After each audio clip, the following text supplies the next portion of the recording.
Hello children, இன்னைக்கு question number 34 ஒரு previous year question பார்க்கலாம். Question: For a reaction N2 plus 3H2 gives 2NH3, the rate of reaction with respect to ammonia is. So நம்மளுக்கு 4 option கொடுத்திருக்காங்க.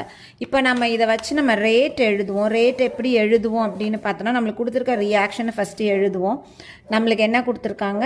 N2 plus 3H2 gives 2NH3 கொடுத்துருக்காங்க. சரியா? இப்போ நம்ம rate எழுதும் பொழுது ரேட் இஸ் ஈக்குவல் டு எப்படி எழுதுவோம்? ரியாக்டன்ஸ்க்கு எழுதும் போது மைனஸ் போட்டு எழுதுவோம்.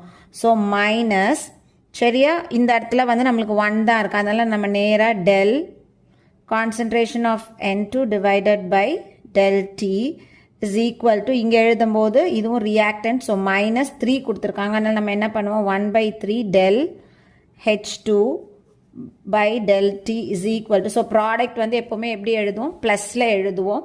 ஸோ அப்போ என்ன பண்ணோம்? ப்ளஸ் 1/2. ஏன் 1/2? இங்கே 2 கொடுத்துருக்காங்க. del NH3 by del t. So நமக்கு வந்து வித் ரெஸ்பெக்ட் டு அமோனியா கேட்குறாங்க. அப்போ அமோனியானா நம்ம என்ன எழுதணும்? இதுதான் நம்மளுக்கு ஆன்சர். அப்போ ஆன்சர் வந்து half del NH3 by del t. So அப்போ நம்மளுக்கு இந்த இடத்துல பார்த்தோன்னா இது கிடையாது. ஏன்னா இந்த இடத்துல 2 கொடுத்துருக்காங்க, இங்கே 3 இருக்குது. அப்போ இது தப்பு. மைனஸில் இருக்குது, இது கிடையாது. நம்மளுக்கு 1/4 கிடையாது. ஸோ இது பார்த்தோம் அப்படின்னா plus 1/2 del NH3 by del T. Answer வந்து ஆப்ஷன் டி. தேங்க்யூ.